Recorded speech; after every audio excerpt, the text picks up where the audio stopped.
Thanks for joining us on America Tonight. I'm Joey Chen. We have often looked at crime and punishment on this program with an eye to the victims and those who face prosecution. There are also hidden victims, though, those that the justice system didn't intend to punish but who suffer anyway.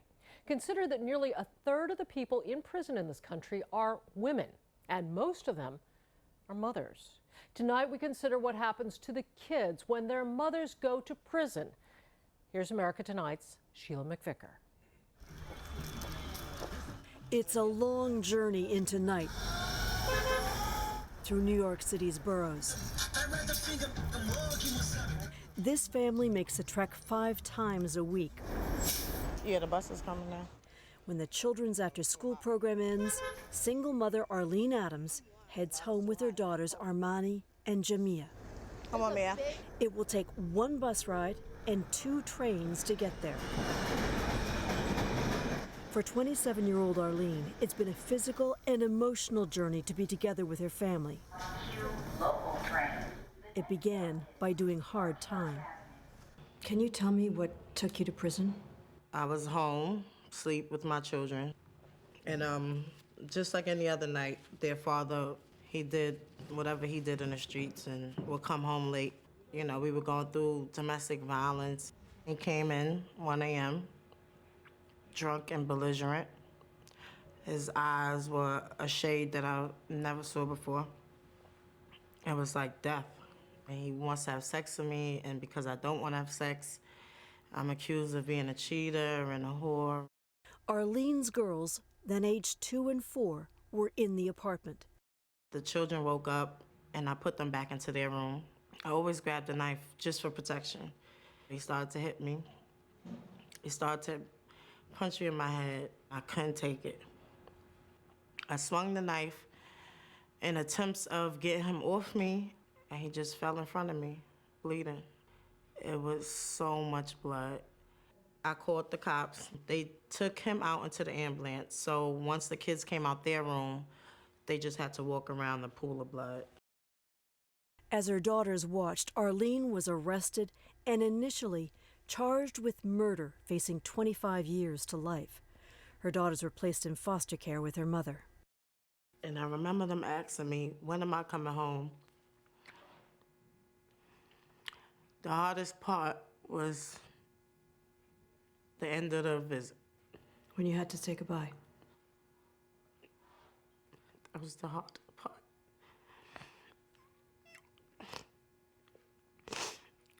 When them kids left and that steel door shut. Sometimes I would go and stay in my cell for the rest of the day. Arlene did 2 years at Rikers Island in New York before her charge was reduced to manslaughter because of years of domestic abuse.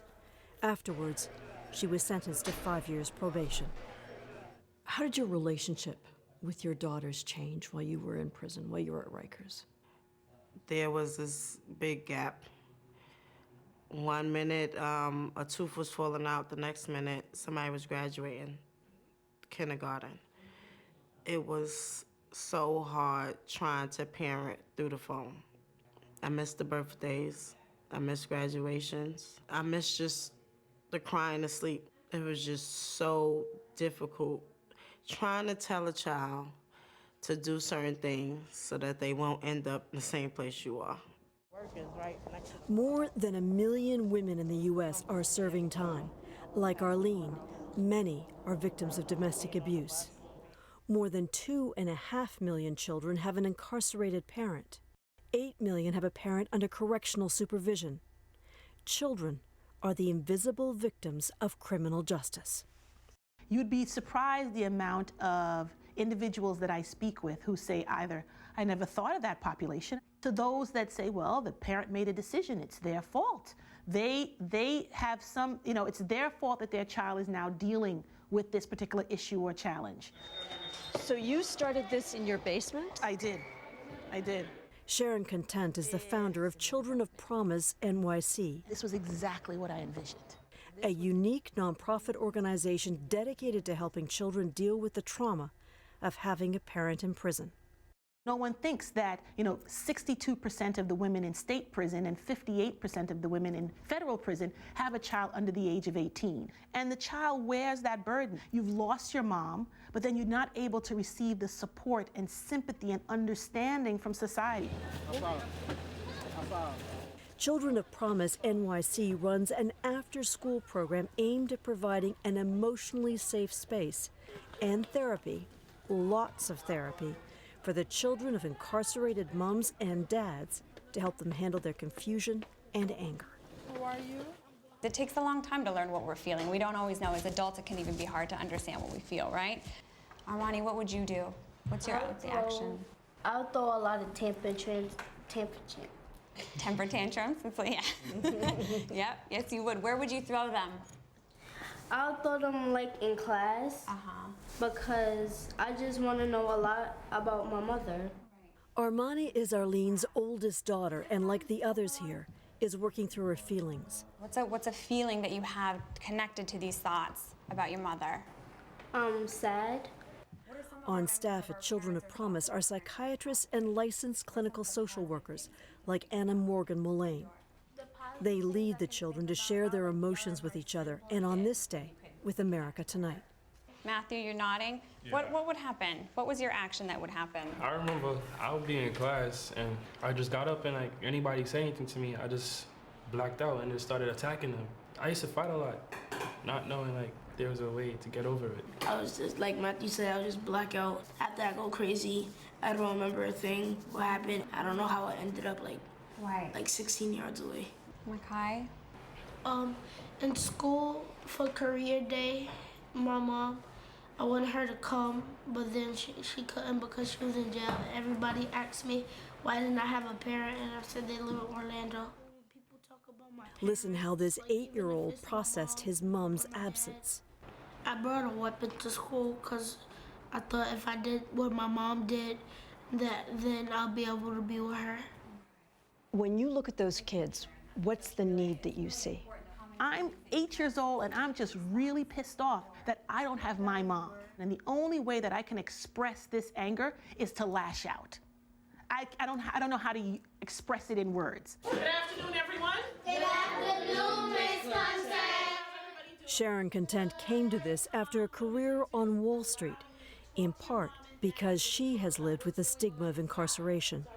On Saturday mornings, I was leaving my home at 4 o'clock in the morning to visit a family member and a loved one who was incarcerated. It was something that I really kept a secret. Why is it so important to support families like this? What's the difference in the outcome? So the goal of the organization is so that the children who attend our program are not involved in the criminal justice system.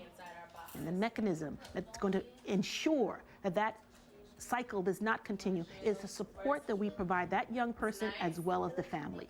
We need to be able to support this young person so they can deal with the stigma and the shame, and for many of them, the secret of having a parent in prison. In addition to the focus on mental health, Children of Promise NYC after-school activities include computer skills class. It makes me feel hurt because I never got to see him. Art therapy, and music class. And of course, the opportunity to just let off steam. Did anyone have anything else they wanted to share today? There is supervised letter writing, notes to an incarcerated parent, a written lifeline between parent and child. My mom told me when I'm 21, you are going to get out of jail. Sometimes I can't concentrate on things because I wonder, are you okay? What we're talking about are some of the big feelings that come up when we're writing letters to loved ones. What are some of the feelings that do come up? We have been going through a lot since you left. Behind that, I am doing really good and I really miss you. What's the most important thing that you want your daughters to know about you? That I never gave up. I'm not giving up. I'm struggling now, every single day, right now, so that they won't. I need them to know that they need higher education. I need them to see that if mommy did it, so can they. Arlene earned her GED in prison and has now returned to school. Today there were no prison guards telling her when to get up and when she can sleep. Just 3 months ago, Arlene's family moved into their own house. The first time they've lived under the same roof in 5 years. Wash your hands when you're done.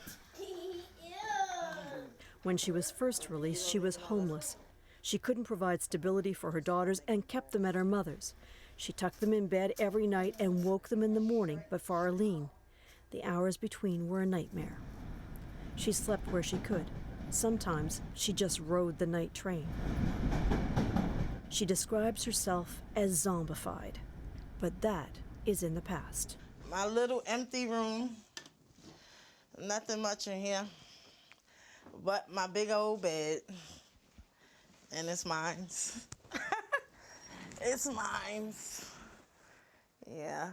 In Rikers Island, you know, we had the cot. It was a thin piece of cot, like, you know, it was the metal framing.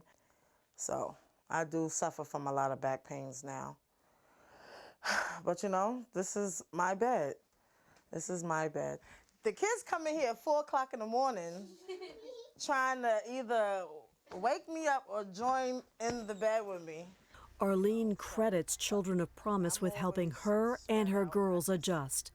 She's determined to help other women dealing with prison trauma of their own, encouraging them to stay positive and to communicate with their kids on a daily basis.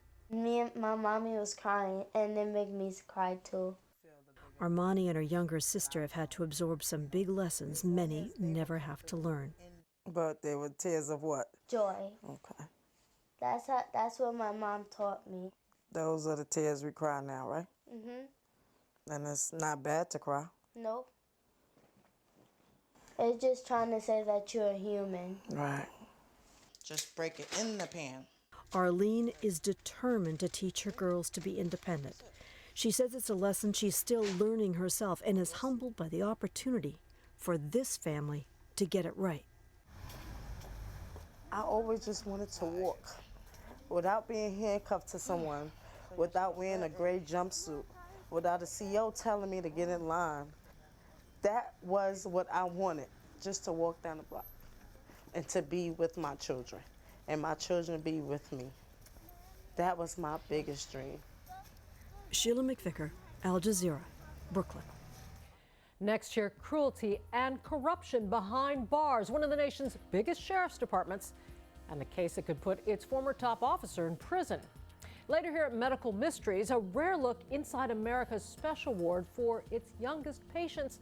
We'll get a preview on that. And hot on America Tonight's website now, tragic history. Could the next American president carry out plans to deport not just foreign nationals, but even U.S. citizens? Well, it turns out it's been done before. The proof at aljazeera.com/America Tonight.